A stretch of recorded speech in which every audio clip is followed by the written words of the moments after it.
અમદાવાદ જિલ્લાના માંડલ નગરને મુખ્યમંત્રી ગ્રામોદ્યાન યોજના હેઠળ શહેર જેવી સુવિધાઓ આપવા તરફ દિશામાં ચાલતી ગતિવિધિઓ. જિલ્લા વિકાસ અધિકારી, ધારાસભ્ય, તાલુકા વહીવટીતંત્ર વચ્ચે યોજાઈ સમીક્ષા બેઠક. અમદાવાદ ગ્રામ્યના માંડલ અને સમગ્ર તાલુકાને સ્માર્ટ અને મોડર્ન તરીકે ડેવલપમેન્ટ કરવાનો સરકારનો અભિગમ દેખાઈ રહ્યો છે. મુખ્યમંત્રીએ માંડલમાં 515 એકર જમીનમાં ઇન્ડસ્ટ્રીયલ એસ્ટેટ જીઆઈડીસી વિકસાવવાની જાહેરાત કરવામાં આવી હતી.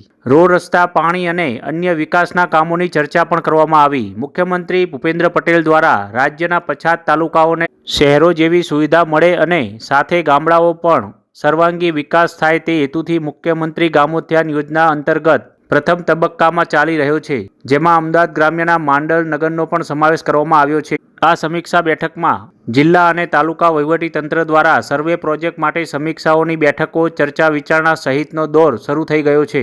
માંડલ એ તાલુકાનું મુખ્ય મથક જ્યાં કુલ 37 જેટલા ગામો આવેલા છે અને નગરની જનસંખ્યા 22,000થી વધુ છે. ગામ અને શહેર વચ્ચે વિકસાવવા ગેપને સતત ઘટાડવા થતા સરકારના પ્રયાસો વચ્ચે હવે માંડલ નગર માટે એક આશાનું નવું કિરણ ખુલતું જોવા મળી રહ્યું છે. ઘણા વર્ષોથી વિકાસને ઝંખતું માંડલ નગર હવે સ્માર્ટ સિટી બનવા તરફ ગતિવિધિઓ ચાલી રહી છે. મુખ્યમંત્રી ગ્રામોદ્યાન યોજના અંતર્ગત સમીક્ષા બેઠકમાં માંડલ નગરમાં આવેલા શ્રી ખંભલાઈમાં ટેમ્પલ તળાવ યાત્રાની સાથે ડેવલપમેન્ટ થાય, તળાવની ફરતે સંરક્ષણ વ્યવસ્થા મજબૂત બને, તળાવમાં શુદ્ધ પાણી અને લાઇટ શો જેવી સજ્જ વ્યવસ્થા કરવામાં આવે, માંડલ નગરમાં પ્રજાજનોને સુખાકારી વધુ બને, નગરમાં સ્ટ્રીટ લાઇટો, સોલાર લાઇટો પ્રોજેક્ટ, નગર ટાઉન હોલ બને, ડ્રેનેજનું મજબૂતીકરણ, પમ્પિંગ સ્ટેશન સહિત વિવિધ સુવિધાઓ પૂરી પાડવામાં આવે તેને લઈને સમીક્ષા બેઠકમાં ચર્ચાઓ કરવામાં આવી હતી. પણ તેમ છતાં આજુબાજુનો વિસ્તાર જે બધો છે એ સિલ્ક બી છે, ત્યાં જે સિલ્કિંગ દૂર આપણે ના કરીએ તો અલ્ટિમેટ તળાવની અંદર જે પાણી આવે છે એ પાણીની ક્વોલિટી ખરાબ થાય છે. એ ખૂબ જ લાંબા ગાળાનું પેલું છે. અત્યારે કદાચ આપણને પાણીની ક્વોલિટી અસર નથી કરતી, પણ આ જ પાણી છે કે જે બોર થ્રુ આપણા ઘરમાં આવશે.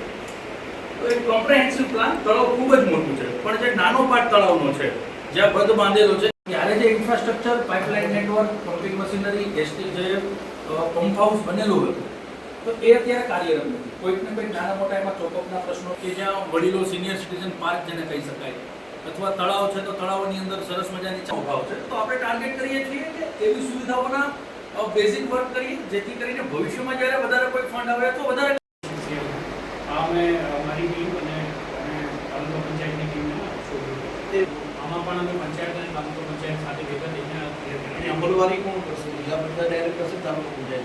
આજે